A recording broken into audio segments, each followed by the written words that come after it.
And the idea. And he wrote a book about watching open heart surgery, because I remember him talking about that when I met him at dinner. It was very interesting. Yeah, we have a really amazing group of writing instructors. Writing is the only required course, and our courses are capped at 12. Oh, nice. An amazing collection of creative writers. What is it like to live there, though? It is? Oh, you do like living? No school shootings, no drunk drivers, no drugs, no pornography, no strippers. My kids are safe, you know, and the safety that comes from that is freedom better than the freedom people think they have here, for me. That's interesting. And what, is there an American school or an international My kids school? went to the U.S. Embassy School, Yeah. but before they weren't, you don't have to go there. Yeah. It's just closer to NYU. What's the national language? Is it Egyptian? Arabic. What? Arabic. Okay. And do you speak or no? A little bit. My kids are better than I am. Yeah. Interesting. The school is all in English? Yes. So interesting. In all of the UAE. Some in the northern area. My aunt was a political scientist at Wellesley for many years. Yeah. Yeah, it's a weird. I don't like the disciplinary boundaries at all. Yeah, well, it's interesting that they haven't changed even as we've added in environmental studies and we add in these. They don't at NYU. Oh, they don't? Pure. And data-driven, because you get more citations. That's interesting. For our corporate. So, should we start? Sure. Okay. Should we start? Okay. Everyone, we're going to get started. Thank you all for coming. Thank you all for coming. I'm really pleased to be able to introduce Debra Spark this evening. My name is Nancy Gleason. I'm on the board here at the library, and we're really lucky to have authors like Debra who come once a week and give talks about exciting new pieces of literature. And I'm really pleased to be able to introduce Discipline to you all. There are copies available. I have to plug it, of course, if you want to buy one at the door. But this is a book about a double entendre on the word discipline. It's the art of discipline, but also the practice of, the discipline of the arts, but also the practice of being disciplined for good behavior. So an interesting novel that Debra is going to introduce us to today. And I get to tell you a little bit about Debra as well. She's the author of 4 novels, actually. This is her latest one coming out later this year. 5 novels. And 2 short story collections. And 2 books of essays and fiction writing. And her book before this is called The Unknown Caller, and it's an essay and another series of essay collections called And Then Something Happened. She's co-edited books and just been a prolific writer, educating at Colby College here in Maine, a graduate of Yale University and the Iowa Writers Workshop, which is a very prestigious organization, and is working with the MFA program for writers at Warren Wilson College as well. So I'm really excited to welcome Debra to our conversation this evening, and thank you for giving us your time. Thank you. Thank you. I thought it might be nice if we just all introduced ourselves and maybe what your relationship either to Maine or the library is.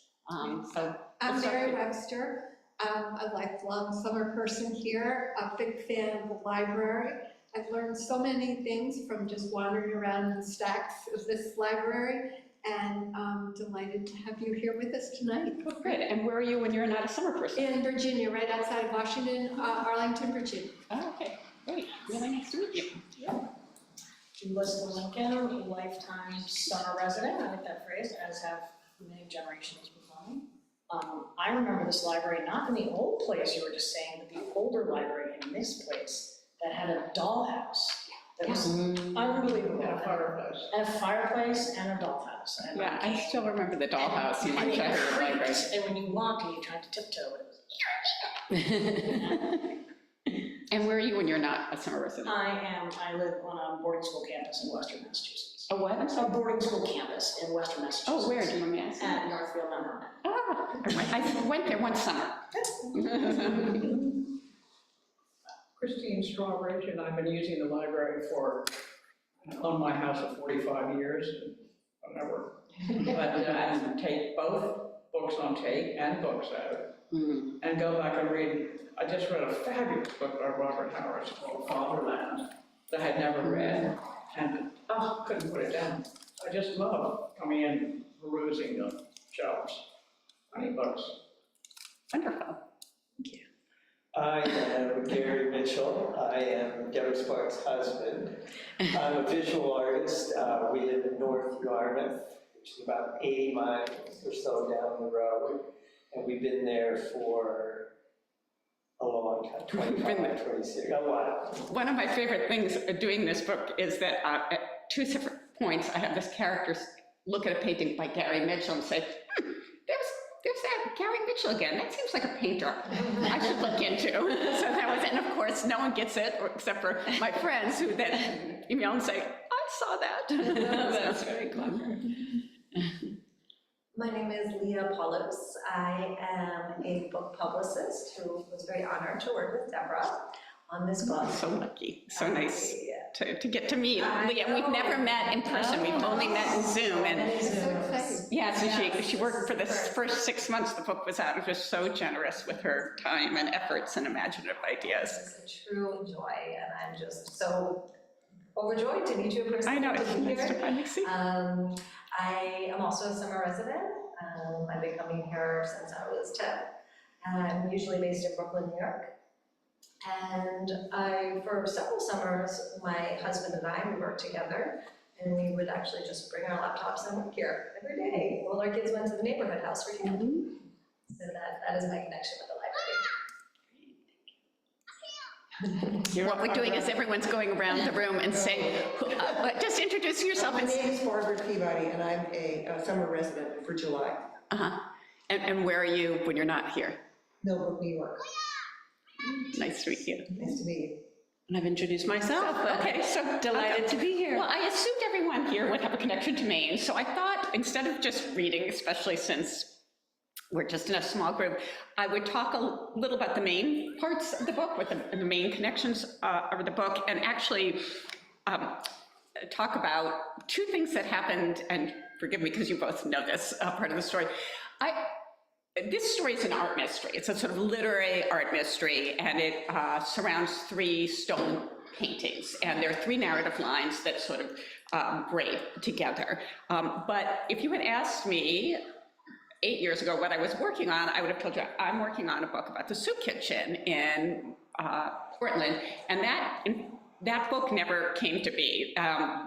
But the research for that book and some things that happened to me while I was writing that book made me write this book. So I thought I'd explain how I went from that, which is clearly not this, to this, because I think there's sort of very sort of Maine small world stories in a certain way.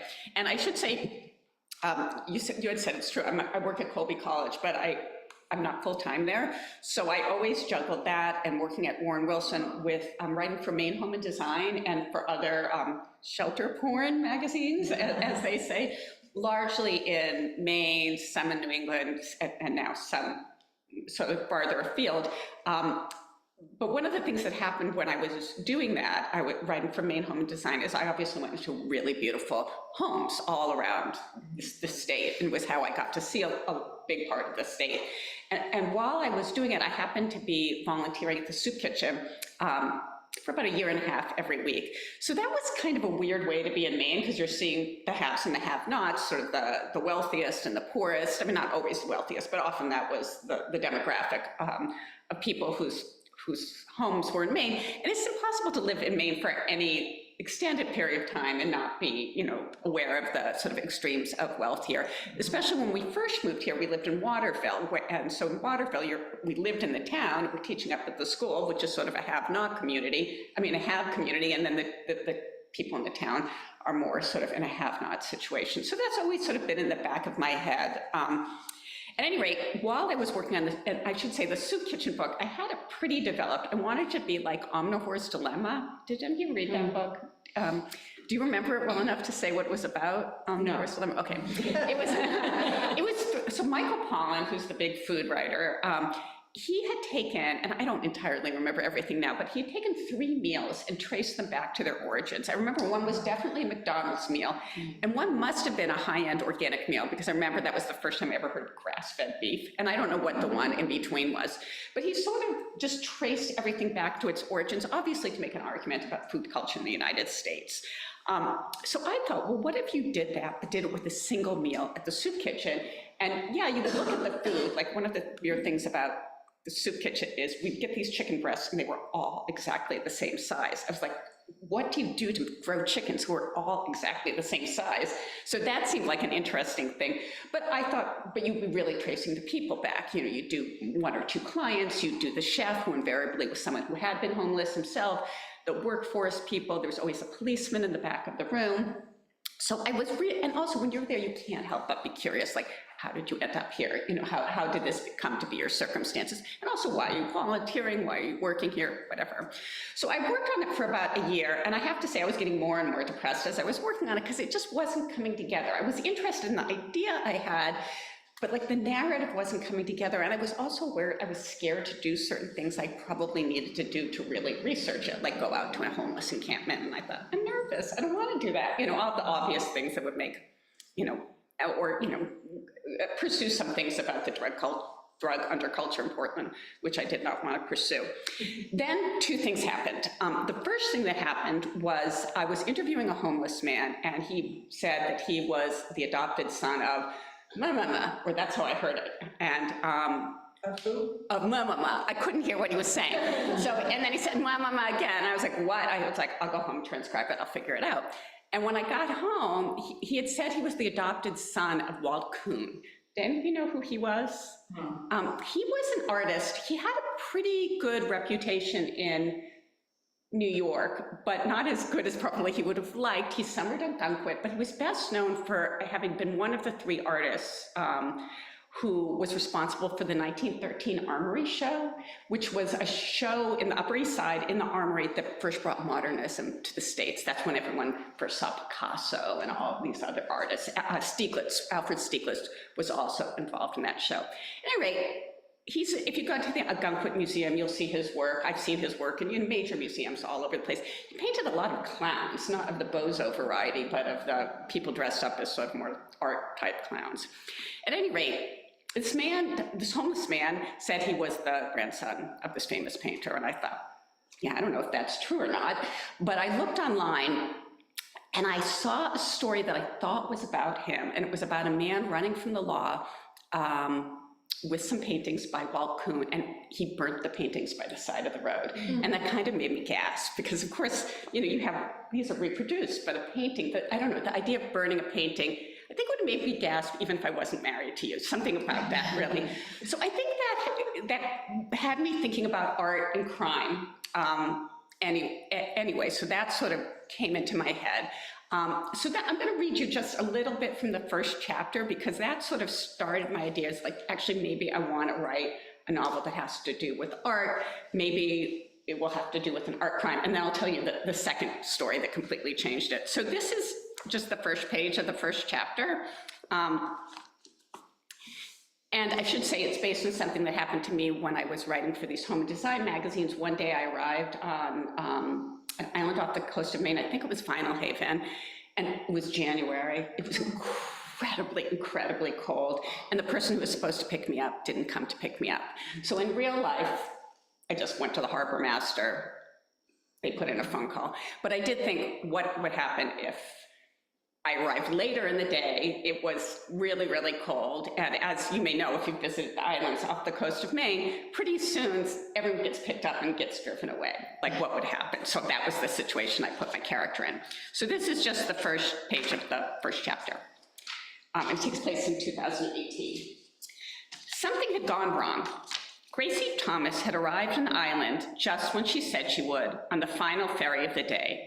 The winter light dimming over the course of the 2-hour journey east, and she too preoccupied to enjoy the drama of the ocean, the air too bitterly cold for standing on deck, the filthy windows cloudy with condensation. A more avid lover of the great outdoors would have braved the temperatures, but when Gracie had to choose between the natural world and comfort, She opted for the latter. Camping or a flush toilet? The world's greatest invention wins in a landslide. By late afternoon, the question of the view was moot anyway, the day dark as midnight. Gracie's mind was back in Boston instead of on the Atlantic, her focus Jeremy, her 16-year-old son, the child whom she'd waited and waited and waited for through 1, 2, 3, 4 miscarriages, the one who was so wanted. He had run away from home. Well, don't call it that, her husband Eric had said the day after it happened. He's only at his dad's. True enough, except he had refused to return, the 50-50 custody arrangements be damned. 6 weeks had passed since Jeremy had exploded out of her house, an information blackout during which Gracie's ex simply said, "Gracie, if he doesn't want to talk, I'm not going to make him talk." Meanwhile, just yesterday, the school had called asking about Jeremy's frequent absences. Gracie's stomach had clutched. Absences? Jeremy needs to go to school, Gracie called Weiler to say. You need to parent him. As if you know anything about, Gracie hung up. She was not going to go another round with her ex. How could she set things right if she couldn't even talk to Jeremy? And how could she improve things from her current locale? She had noticed as the ferry took her further and further eastward that she no longer had cell reception. So as the chapter moves forward, she's preoccupied with this argument she's had with her son. She's taken his laptop for 24 hours. He freaks out and goes running out of the house and has been staying at her ex's. She really did blow up. She has 2 memories of having blown up really inappropriately with her son. So she's sort of beating herself up about her own parenting skills, even though she's sort of annoyed at her ex for his complete lack of parenting skills. Anyway, so that's sort of what's on her mind. She decides to walk to where she's going. So she's arrived to appraise an art collection. She's an art appraiser who works in Boston, and she's coming to appraise this collection. She knows a bit about the collection. She's really excited to see, in particular, 3 paintings.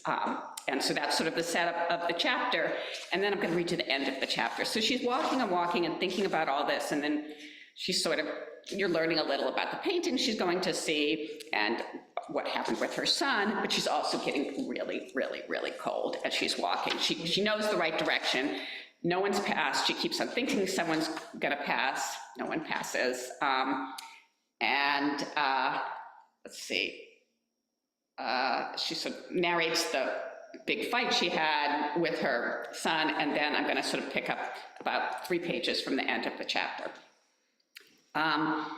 She was a good parent 95% of the time. Still, what did that matter? The evil that men do lives after them. The good is oft interred with their bones. Everyone made mistakes, as her favorite philosopher, Big Bird, said.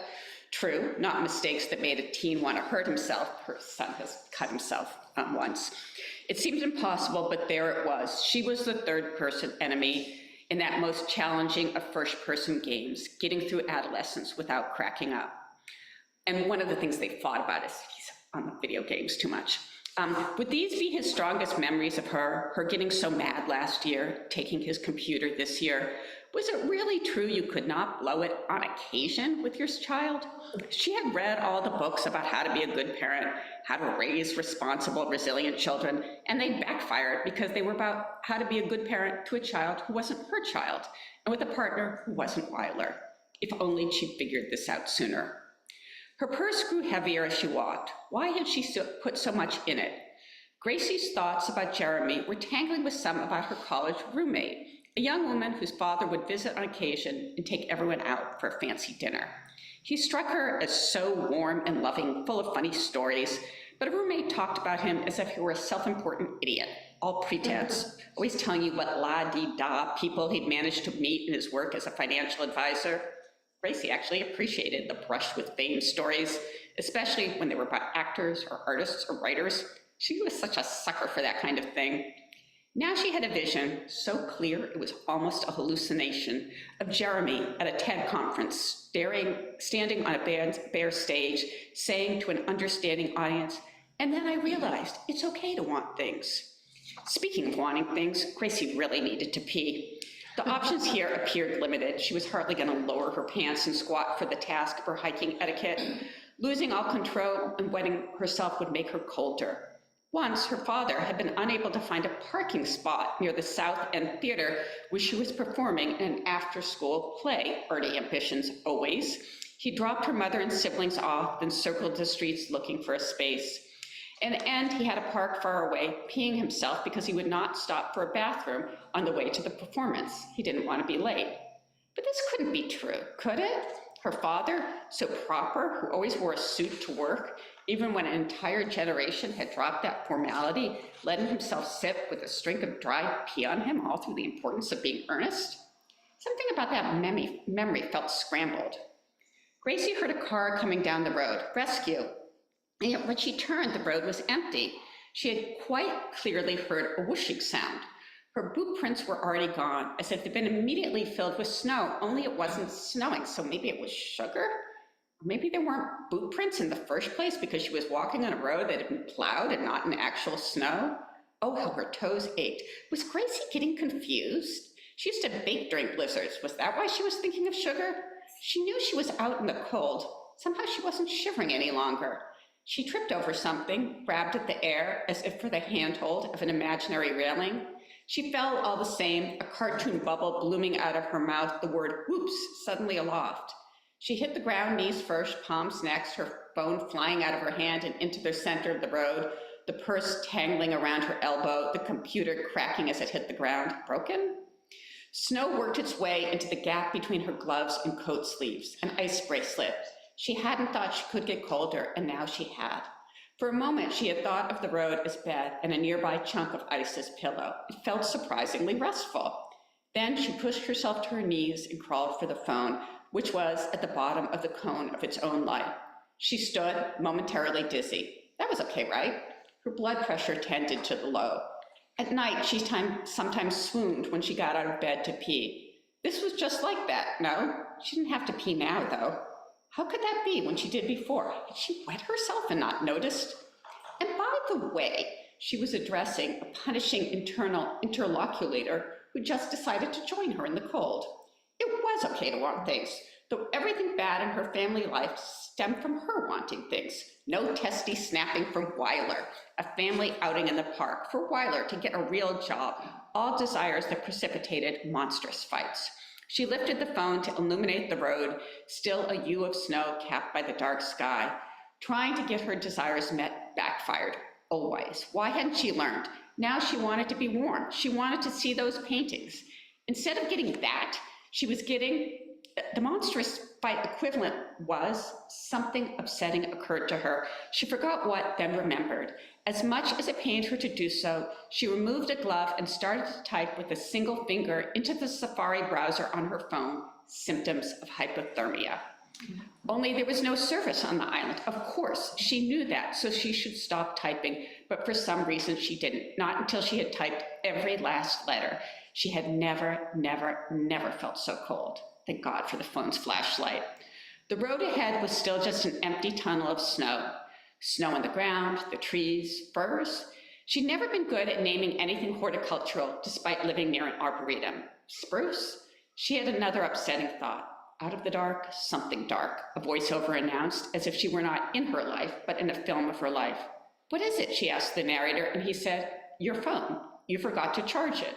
Surely not, she thought, in a vague way, if you can think in a vague way. She had a memory of being teased by her siblings about being in the morning, when she was so pokey about rising and dressing for school, a slow loris after a fish that had the slowest metabolism of all living creatures. Later she learned the slow loris wasn't a fish, but some monkey-esque thing. Could that be right? Could what be right, the voiceover in her head said, as if it too were confused. And at that moment, the iPhone's flashlight went out, leaving her in the dark room of the night. She'd see the paintings she knew, if only because just then the fairy tale belief that the story of her life would have a happy ending sprinkled over her so much do that again. Just then, she'd see the paintings she knew, if only because just then the fairy tale belief that the story of her life would have a happy ending sprinkled over her, so much silver glitter thrown at a party. It was crazy how much she wanted that. But the only glitter was high in the sky above, and Gracie's phone was dead. So I wanted to end the chapter on a cliffhanger. So I wanted you not to know what was happening, and then to immediately like introduce you to another storyline, which is actually what I do.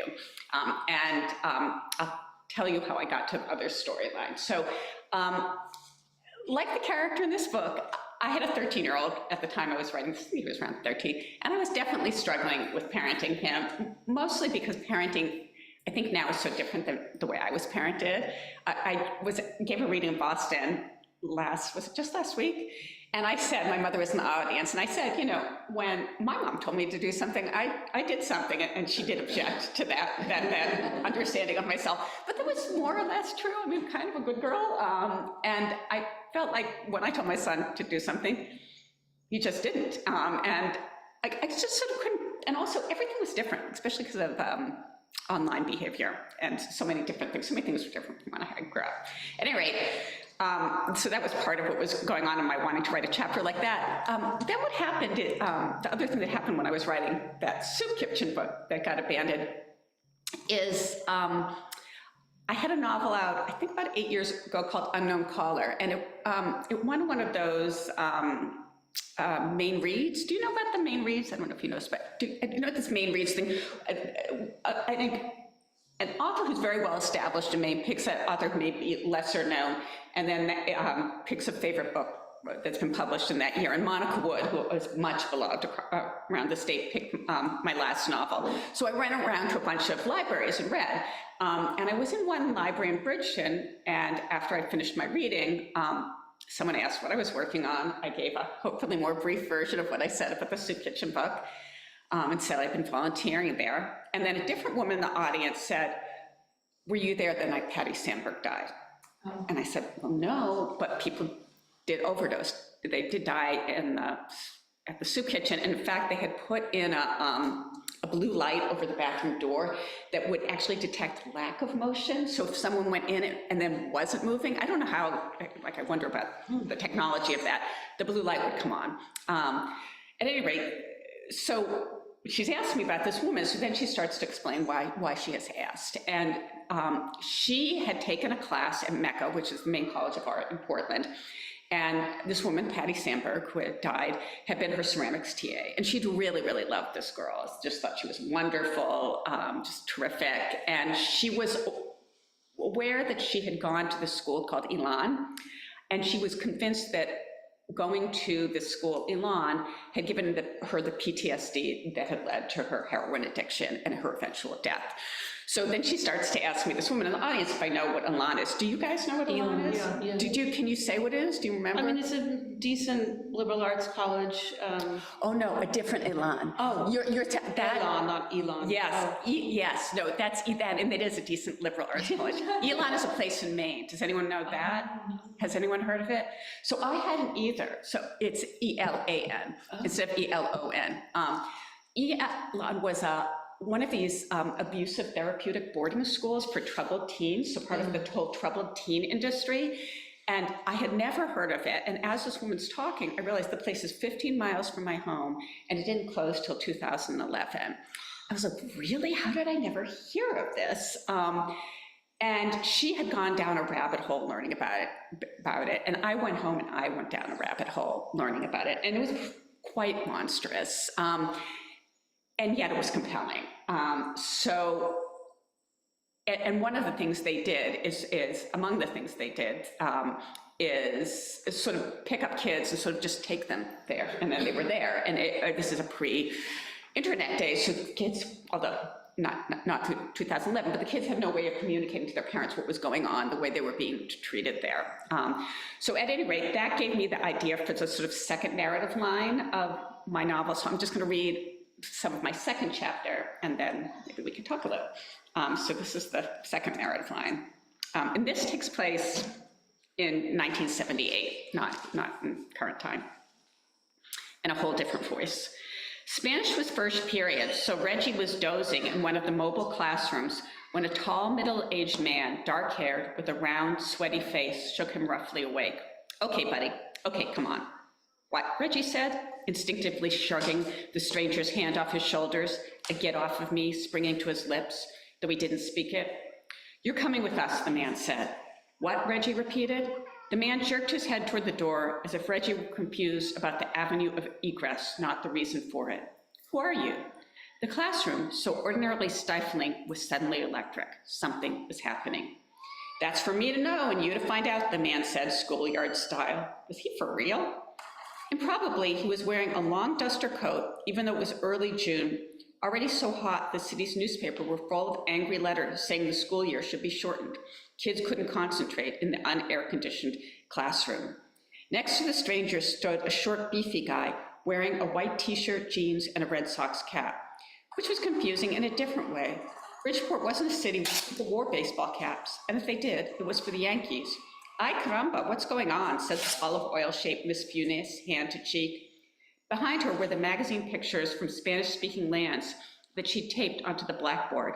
She always talked in rapid, overexcited Spanish, and no one could tell if this was a Ricky Ricardo imitation, the way she really talked, or something she affected to get the class motivated. It didn't tend to work, whatever it was, but now Reggie's classmates were livening at the possibility of drama. Nothing good had really happened all year. He's coming with us to the principal, the bigger man announced to the room. He handed Reggie a soft-edged hall pass, confirming the official nature of the errand. Hall passes only came from one office.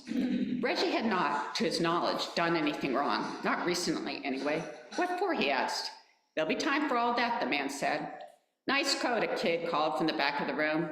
The garment looked like something a pimp might wear, and Reggie assumed the kid, it was Noah Tremont, that bonehead, had the same thought and was offering the insult disguised as a compliment. All right, whatever, I'm coming, Reggie said. He stood and swung his backpack over one shoulder, then offered a broad shrug to convey to his classmates that this was a mystery to him too. At least he wasn't going out in handcuffs, never to reappear, as one kid had in English last year. He followed the man out of the classroom, down the hall, walls painted in what Reggie thought of as milk of magnesia white, to cover and then recover the swears routinely scribbled there. He was really tired. He was always tired, so he wasn't even thinking, what's going on? More like, okay, man, whatever you want. Later, of course, much later, he'd wonder why he didn't think to start asking questions right away. Why he didn't think to resist. Had he been able to avoid the situation he was about to step into, his life might have gone in an entirely different direction. Could he have stopped things? Who might have helped him if he had realized that at that very moment he was in profound need of help? In there, the tall guy said once they got to the office, gesturing not to the principal's door, but the vice principal's. Reggie wasn't exactly surprised. The principal was a good enough guy. He looked a little like that game show host, Gene something, Match Game something. Gene Rayburn, that was it. Anything that smacked of punishment rested outside the principal's purview, and with Vice Principal Jackoff was an indisputable asshole. The vice principal's actual name was Jack Jacket, which should have been the first indication that he shouldn't work with teenagers, or that his parents were drunk when they named him, or too stupid to think of a different first name. Everyone called the vice principal Jackoff, or J.O., or Joe Job. Sometimes even the teacher slipped and called him Mr. Jack. What's up, my man, Reggie said with brash, false enthusiasm when he entered the vice principal's office, a place where spider plants went to die. Reggie raised his arm exuberantly so Jackoff could offer him a high five. When Joe Job failed to do so, Reggie examined his hand as if wondering what was wrong with it. He sniffed his palm as if that were the issue, then, making a face to indicate everything smelled fine to him, shrugged before slumping into one of the two chairs in front of the vice principal's desk. I see. A smart guy, said the tall man, as if he'd already figured Reggie out. Reggie yawned theatrically, though in fact, concern had finally woken him. The vice principal waved the pimp guy into the seat Reggie hadn't taken and pressed the intercom on his phone to ask the secretary to bring in an extra chair, presumably for the beefy sidekick. Okay, Reggie knew he was supposed to stand till all the adults had a chair, only why should he? If the beefy guy had been pregnant or super old, Reggie would have given him the chair, but basically Reggie felt his rest/beauty sleep was more important than the beefy guy's, as the beefy guy had a ring on his finger, thus a wife. Ergo, did not need to look hot as the day wore on. Where with Reggie, good looks were essential to his getting out there, mating, and continuing the species. This all ran through Reggie's head as a line of thought he might share with his friend Gilbert later, completely with the ergo and even the words QED and approved, something he'd started saying after taking geometry last year when he was a sophomore. The rumor was that Jackoff had come back from Vietnam with a metal plate in his head. Whenever Reggie saw Jackoff, He wondered where the plate actually was. And even though he knew he should be focusing on Goon 1 and Goon 2, today was no different, despite an internal rumble of anxiety, his tectonic plates shifting slightly. What could these guys possibly want? The back of Jackoff's head was peculiarly flat, so maybe there? J.O. combed his hair flush with his scalp, and the strands were greasy in a way that had to be about some product like Vaseline. Who could possibly think this was a good look? Like, did you ever see an actor on TV with his hair matted to his head with grease and think, bingo? Might it not occur to you that the reason there was no model for the very look you sported was because no one anywhere wanted the very look you sported? Reggie, these gentlemen want a word with you, the vice principal said when everyone was seated. Gentlemen, of all names, especially given Jackoff's chosen name for Reggie was generally Punk, as in listen, Punk, when he had something illuminating to offer, like Reggie was going to be suspended if he skipped school again. A punishment that struck Reggie as both counterintuitive and welcome, but whatever. Reggie had stopped skipping, not because he wanted to be in school, but because he didn't want to hang out at home now that his foster dad had been laid off from the shipyard. Attendance didn't change Jackoff's attitude about Reggie. People said Jackoff was nicer before the war, but who could imagine that far back to Jackoff as a soon-to-be scarred high school kid instead of a king whose robes were an ugly tan green suit, his kingdom, the high school cafeteria, and his scepter, the microphone that he slapped into his hand repeatedly before he raised it to his lips to bark out a reprimand. You didn't need much of an imagination to picture Jackoff using the microphone as a club to beat an unruly kid. He had to learn a few things in Vietnam. We understand you've gotten into a little trouble down here, said the pimp-looking guy. Who's we? Reggie said, looking around broadly, then peering at the dust bunnies under his chair as if to figure out where the committee liked to hide. The state is making a very generous offer, thanks to Dr. Bousseau, Jackoff put in. Bousseau was the social worker, sans medical degree, thus with fraudulent title, who Reggie had been seeing ever since he'd gone into this weird-ass vegetarian restaurant. And the truth was he'd done a little something, kind of been a little rude, pulled a small prank, rocked about ham to ham, bone freak to freak, boogie oogie to little oogie. Reggie offered a bland, yeah, but what he thought was, oh shit. So that's the beginning of the next chapter. Oh, thank you. One of the amazing things, I don't think I've told you this, Leah, I have to do something new for you in this. One of the amazing things that has happened to me after this book has come out is that I keep on hearing more stories about Elan. I had interviewed a lot of people who had gone there, both online and in person, and a lot of the things sort of duplicated, and almost everything that I used in the book that takes place at the therapeutic boarding school really did take place. And it's it's so over the top, it's hard to believe some of the things they did. I'll give you one example. You weren't supposed to flirt with someone else, if you did, one girl got punished, and there are photographs of this, by being forced to put on a hooker outfit, hold a sign that said 42nd Street, and being changed to the gazebo at the facility. So completely like not well punishment. I mean, that's not a not well thing to ask a young girl to do. At any rate, one of the odd things that has happened after is people have told me even more stories. Like a friend of mine, it turned out she worked there for 5 months when she was a young physician until she quit, given some of the horrific things she saw going on there. But for me, one of the most shocking things was a former student of mine at Colby said, I went there and I was going to write about it in your fiction writing class, but I was scared to, which made me feel terrible that I was scared to. Although I also think maybe I would have told him this isn't believable. I mean, I have a feeling I would have told him that. I hate to think that I might have had that reaction. And so we arranged to have a Zoom after he told this, and we talked for about an hour, and he talked about his experience there, but also his experience since going to Colby and afterwards. And it would be very unusual to go from Elan to Colby. I mean, Elan's a very, it's a hard school to get into, but also Elan, it was such a behavior modification. They weren't doing a very good job of teaching the kids anything. But he was very bright, and actually school had never been a problem. He had had behavioral issues. So he told me all these stories, and then I did tell him, the most shocking thing he said to me is he said he'd known 20 people who had died since he'd been in school, and this is a man who's only in his 40s. And he said 17 had been suicide, 2 had been murders, and 1 had been cancer. And I thought, oh my God, I certainly know 20 people have died and 17 are cancer, 2 are suicides and 1 are murder. I thought it's just completely inverted from someone who's had a sort of healthier childhood than he did. And I said to him, you know what's interesting? Everyone I know had a negative experience with the place except for one man. And I said something, and I told him that one man who had had a not negative experience and felt like the place had helped him, he had been in love with Patty Sandberg. And he was my last interview. It seemed so strange to me that my last interview, and he said, yeah, I asked her out when I could, like when I got out, that was the first thing I did, I asked her out. That's strange. And when I said this to him, he said, oh, I know who was in love with her. And he said the name of the man. I said, yeah. He goes, he was in my class too. And then he sent me a picture of all three of them, which I just thought was so shocking. Patty, himself, and this man, just all young people who just, look like kids, So that was sort of an unbelievable story. So anyway, I know we have 15 more minutes, but we're such a small group. I thought I'd see if you have any questions, but. Is this your favorite book you've written? Of my own? Yeah.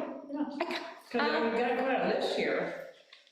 Oh, of my own. I think I like this one and the last one the best of my own books, I think. But that's hard to say about your own books, it's always hard to say. It's a little bit like, dogs or children, but there's one you're particularly fond of. And you really relate to. I think I had fun writing this in the way that maybe I've been more tortured with some of my earlier books. Yeah, I think I like this one best. My previous book goes backwards in time, and I had a lot of fun figuring out the puzzle of that, and it took place in a lot of different countries. So I had fun figuring that out too. And I certainly had fun doing the research because we traveled. You're growing as a writer. I think so, I hope so. Interesting. So, I hope so. And how long did it take you to write the book? Well, because I started with that other book, it's funny, I was thinking that there's a chapter in this book that I actually wrote before I had the idea for this book that's about a homeless man, and at some point I must have realized I could still use it. So if we're going from start to finish, maybe 8 years, but I thought I was through at one point. I did something else. I did an anthology, actually, was it last summer that it came out? I did an anthology of, I co-edited an anthology of food essays during COVID with a friend who lives in Castine and has a hunger nonprofit in Castine. And then I also put together a book of essays, sort of for fiction writing students in between, but those were books those are essays I'd written through time. So it's sort of hard to say. Yeah. And also I thought I was done. One thing that's interesting to me, I thought I was done. I had my agent send it out. It got rejected, so I pulled it back. And the people who rejected it all said something similar. And they were right. So I reworked it. And one thing that's interesting to me is now the child running away from home is so central to me. It's, it's in the first few pages. It's the cover of the book. It wasn't even there originally. I didn't have her running away from home. Originally, the 3 storylines braided together, but they didn't really thematically parallel each other, which seems obvious that I should have had them thematically parallel each other. So that's sort of what I did when I was rewriting.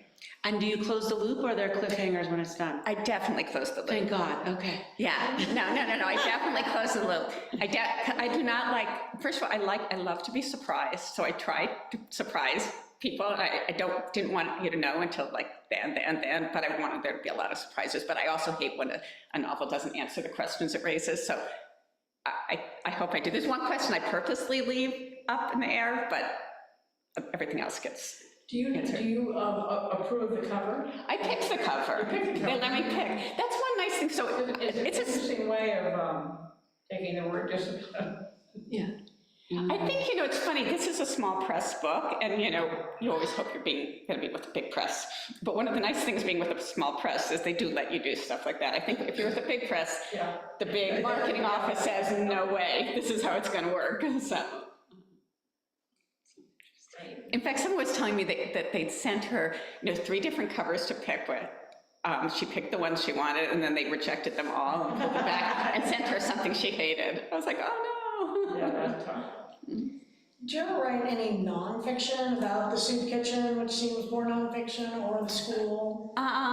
No, but I'm working on a nonfiction book now, and I've been thinking about whether I'm working on a book about coincidences, and I was thinking about whether some of the coincidences that came up in writing this book have a place as an essay in that book, and I don't know yet, because the essays are all very away from me right now. But I am writing nonfiction right now. I did try to write some nonfiction about the soup kitchen, but my twin sister's in homelessness, and I just kept on running into just like I was aware I was doing a lot of things wrong. It's such a complicated, obviously world and issue. And I felt like I had shown her an essay I wrote, and she was like, you can't use this word, don't use this word, say this, don't, and I just thought, I just don't think I maybe know enough. And I think maybe, like I thought about it, and I know I talked with you about this late, like why was I finally able to write this book when I couldn't write the other? And I think because this one was more fun. Maybe the other was just too dark and depressing. I mean, and this, like I could write about art, art's fun. I could, have a mystery. I could take the same issues of class, which I did want to look at class, and just do it in a more fun setting. So I don't know. Yeah, Zach. How does your teaching inform your writing and vice versa? Yeah, that's a good question. I haven't since in the middle of COVID, but more my graduate school teaching informs my teaching than my undergraduate, just because they're 18 to 22, so they're always 18 to 22. So you don't learn as much from them as from the graduate students. I think the graduate students and the other people who teach at the graduate school, I think they're always, I just learned from who they are, and then the other classes that I attend informs it.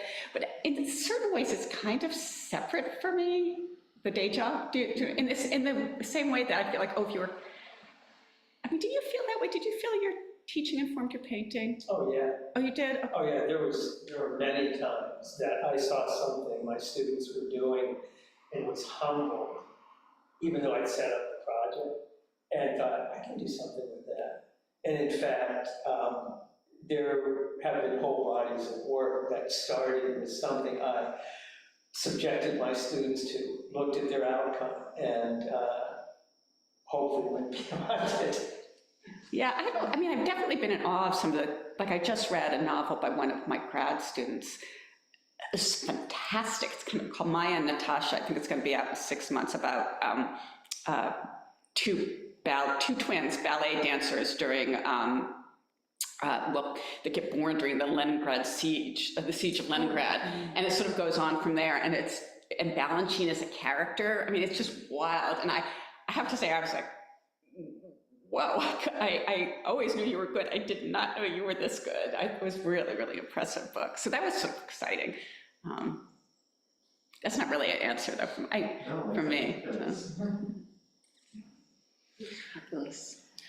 And when you go through this process of writing the book, my question would be, how do you engage with the audience outside of these formal settings? Do you get people write you letters and say oh, this or that? I have gotten emails. It's been great, actually. I mean, there's been a whole chunk about Elon, which has been interesting. And then, it's so funny, some friends sometimes, people who like it write me, and that's been really, I think the most gratifying thing about this book is I've gotten a lot of emails from friends being very into it, or saying they couldn't put it down. I always love when someone says they couldn't put it down, so that's been wonderful. And sometimes people talking to me about parenting, that rang true, that they went through that stuff. I think I thought I would hear more from people, maybe art world, who knew Kuhn or something, but the only thing that's happened in terms of that is I gave a reading at a library down near Portland, and a woman had known Walt Kuhn and the daughter, and and had read the book, and she said, oh yeah, they're fictional characters, I didn't know the personalities, but I was thinking about the sort of the great man and how certain women of a certain era and then the children of the great man sort of never got their own creative lives, and then would live through the creative, sort of helping to advance the creative work of the man who got the attention. But I always, my fictional characters, I feel a little sorry for them, that is, sort of their fate. And my sense of Kuhn, maybe having used the women in his life, she was like, yep. That was definitely her sense. And my also sense of the daughter as being a little bit of a character was also her sense. So that was interesting to know.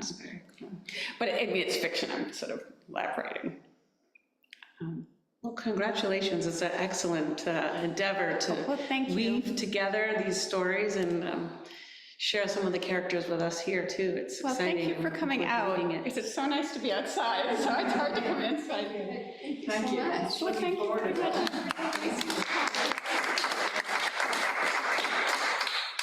Really great, lucky student.